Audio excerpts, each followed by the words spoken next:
Bueno, antes que nada, muchas gracias por venir en sábado y mañana además también vamos a trabajar. Ya vi algunos ojitos que dicen, sí, qué chistosito. No, gracias de veras por venir.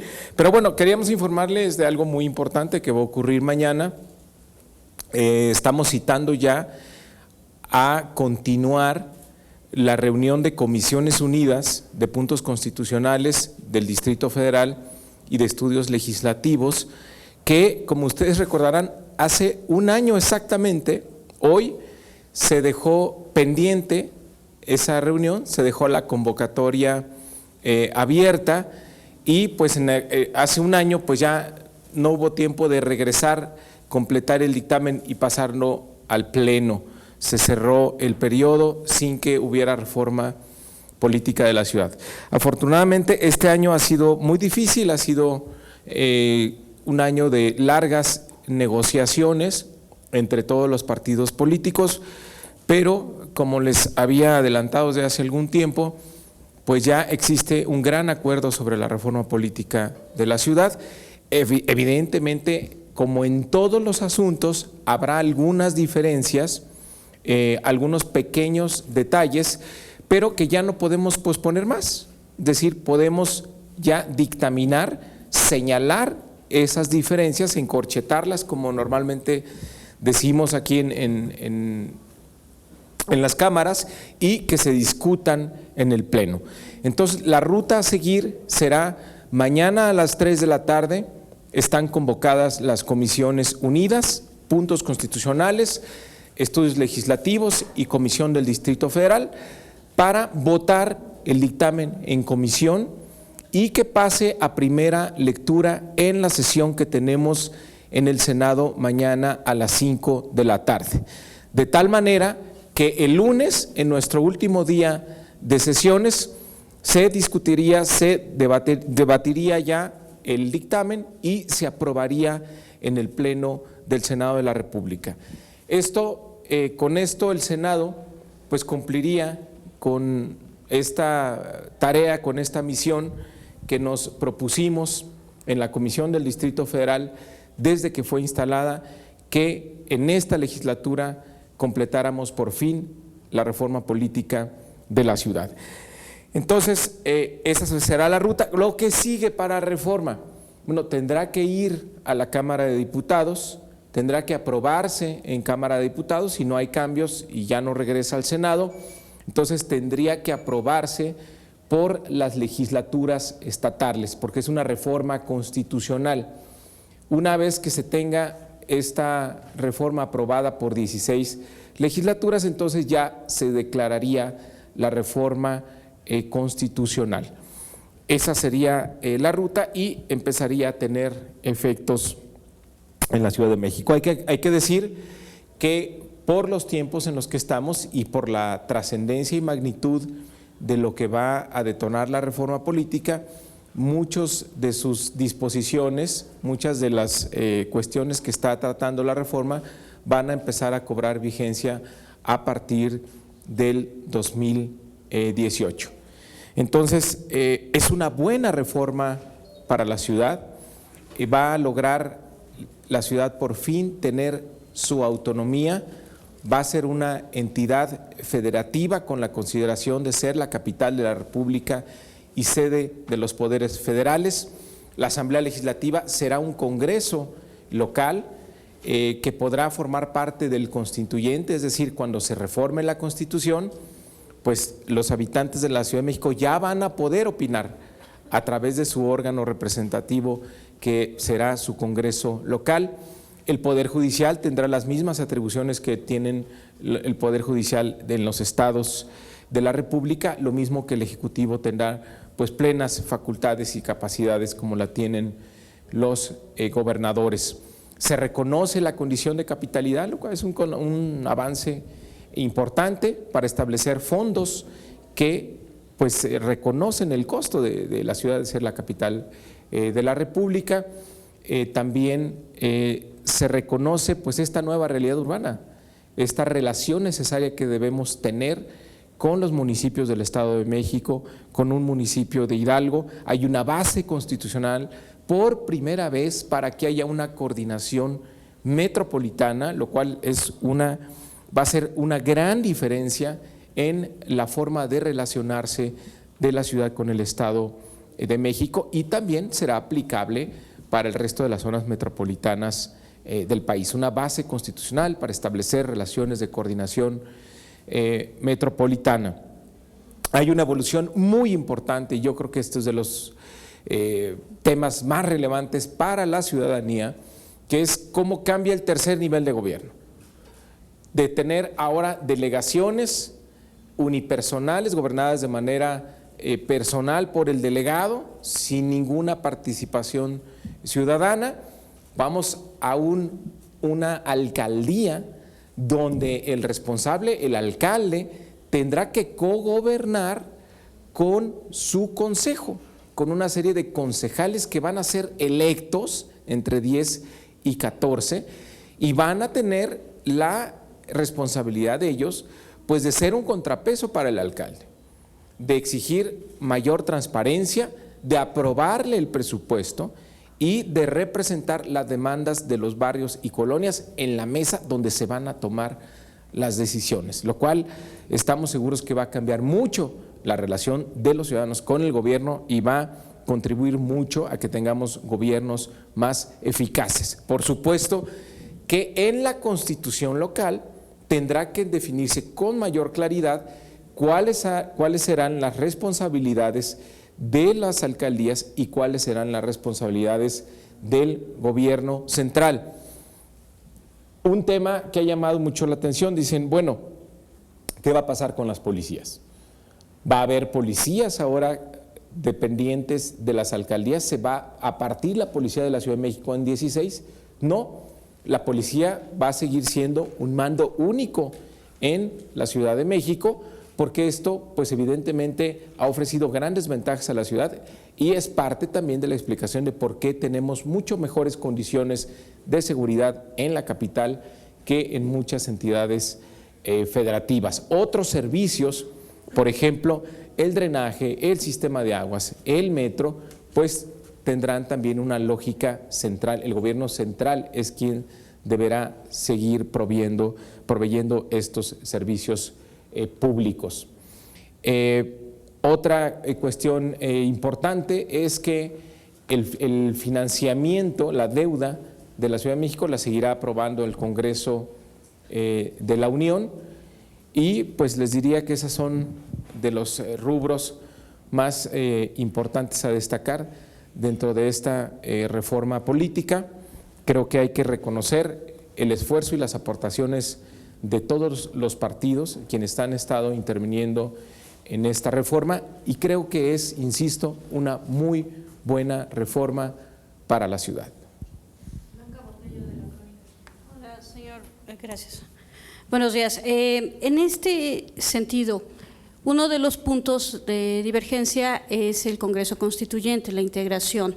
En este caso, siendo el Congreso Constituyente el punto relevante para hacer la Constitución local, ¿qué sucedería a futuro? Si ahí no se ponen de acuerdo, como es lo previsible, ¿qué va a pasar entonces con la Constitución local en ese caso?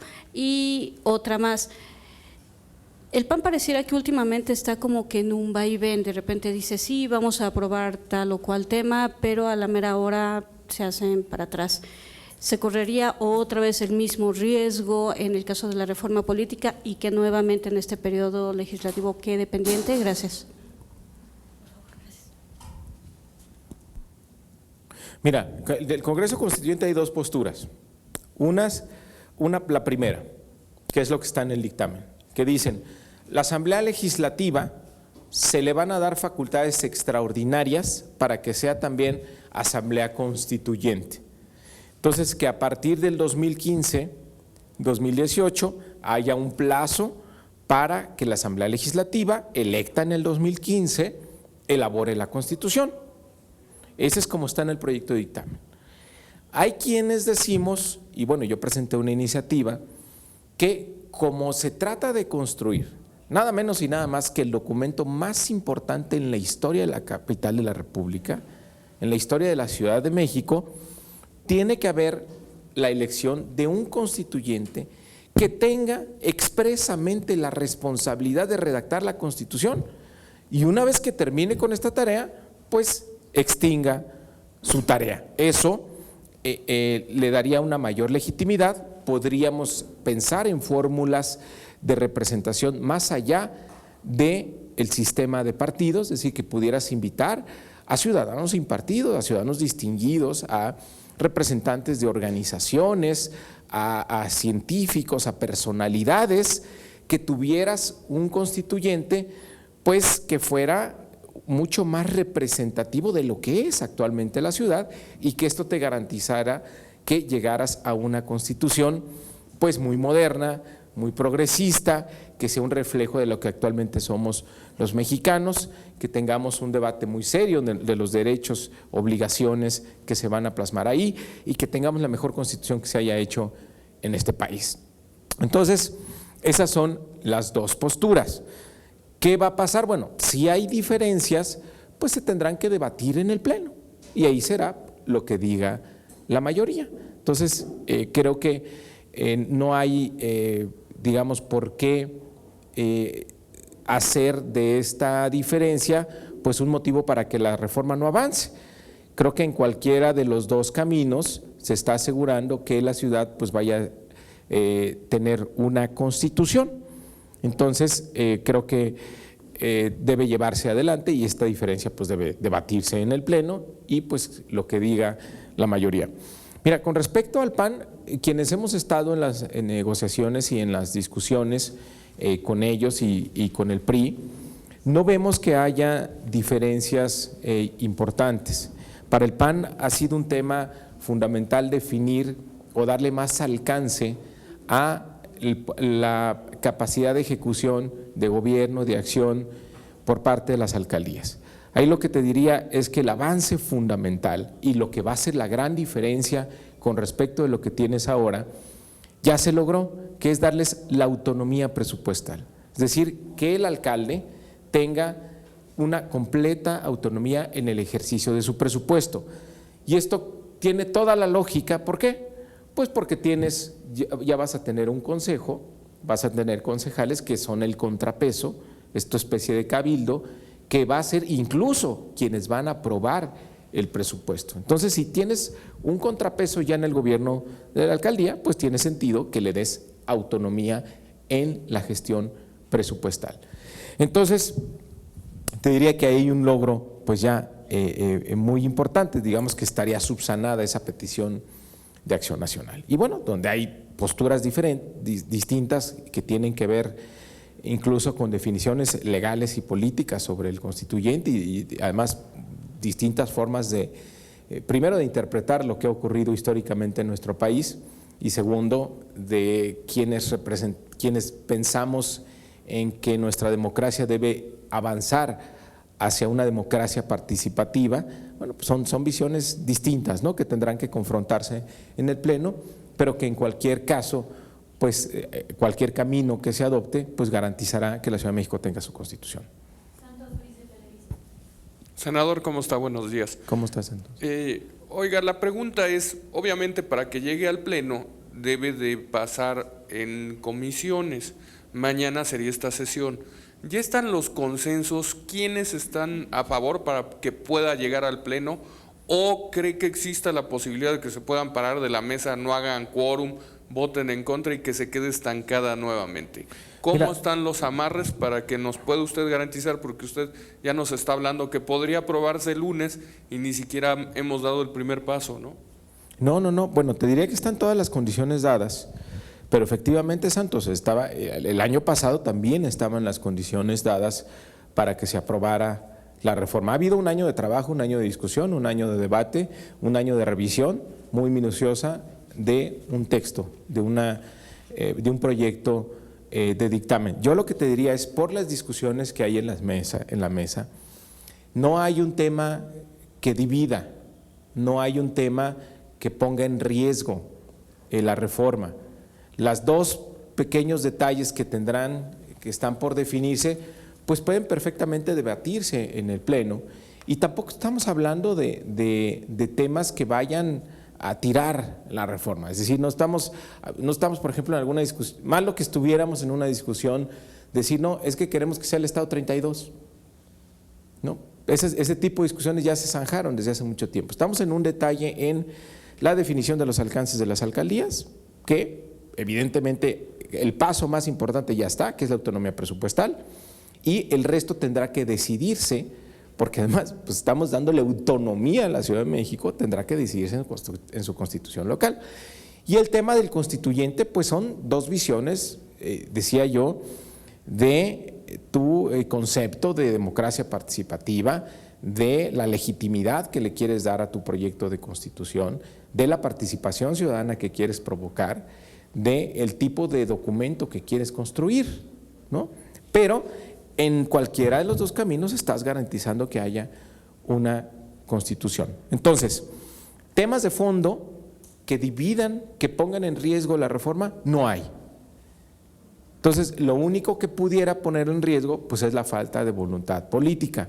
Y ahí yo te diría, todavía soy más optimista, porque he visto la actitud de los partidos de dar luz verde a esta reforma. No es la reforma de un partido, es una reforma para la ciudad y sus ciudadanos, y de ello se están haciendo cargo todas las fuerzas políticas. Entonces, estamos convocados ya para mañana a las 3 de la tarde, reunión de Comisiones Unidas, para pasarlo a primera lectura. Acuérdense que es una reforma constitucional, el día de mañana, en la sesión de mañana, y el lunes proceder ya a aprobarla de manera definitiva.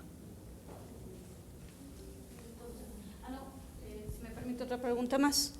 Me interesa su opinión sobre el fiscal anticorrupción, que ya el PAN ayer anunció que no lo van a aprobar, que porque no hay una ley fuerte que respalde al que sería el nuevo fiscal anticorrupción, entonces que pues quedaría para mejor ocasión. ¿Qué opina de esto? Sobre todo siendo un personaje importante ante la situación que vive el país. Mira, el PRD, el grupo parlamentario del PRD, siempre ha insistido en que el tema de la corrupción en México debe abordarse de manera sistemática. Tienes que construir un sistema anticorrupción, tienes que construir un circuito para permitir que nadie se escape en el tema de la corrupción. Y no basta con nombrar a un fiscal que finalmente va a depender del procurador, un fiscal que podrá el procurador pues nombrarle a sus administrativos e incluso removerlo. Sí le da cierta legitimidad que lo apruebe el Congreso, pero la verdad es que estamos poniendo demasiadas expectativas en un fiscal que va a tener muy poco margen de acción. Lo que tenemos que hacer es y eso ha propuesto el PRD, creo que fue la primera iniciativa que presentó tu servidor junto con el senador Armando Ríos Peter, es que nos fuéramos a un tribunal de cuentas autónomo que tuviera la capacidad de ejercer acción penal de manera directa, que el fiscal tuviera su autonomía, pero además pudiera ejercer acción penal, para que no se rompa el sistema de rendición de cuentas como está actualmente. ¿Qué tienes actualmente? Grandes investigaciones de la Auditoría Superior, que presenta resultados, encuentra muchas irregularidades, encuentra incluso muchos casos donde puede estarse dando una conducta penal, da cuenta al Ministerio Público y el Ministerio Público empieza de cero esa investigación. Y lo que tienes al final del día pues es que el Ministerio Público pues depende del procurador y el procurador depende del gobernador o depende del presidente de la República y nunca tienes a ningún sancionado. Eso ya no tiene que ocurrir. Las auditorías, los resultados de las auditorías, de la Auditoría Superior de la Federación deben tener el carácter de prueba plena ante el Tribunal de Cuentas para que él de manera directa haga ejercicio de la acción penal. Solamente así podríamos construir un sistema anticorrupción y darle a la auditoría la capacidad de hacer auditorías no a posteriori, sino durante el ejercicio. Y una cosa más que nosotros estamos proponiendo, que es la figura de extinción de dominio, no utilizarla solamente para temas de delincuencia organizada, sino también extender su uso para ante casos de corrupción. Que cuando haya la sospecha de que los ingresos de un servidor público no correspondan con sus activos, puedas extinguirle el dominio de esos activos, es decir, puedas prácticamente confiscarle esos activos hasta que te demuestre que los adquirió de manera ilícita. Es decir, esta figura que se utiliza para delincuencia organizada, utilizarla también para casos de corrupción. Y también, evidentemente, para servidores públicos, pero también, evidentemente, para empresas que pudieran estar involucradas. Aplicar la figura de extinción de dominio. Solamente así podrías avanzar en el tema de la corrupción. Bueno, gracias. Muchas gracias.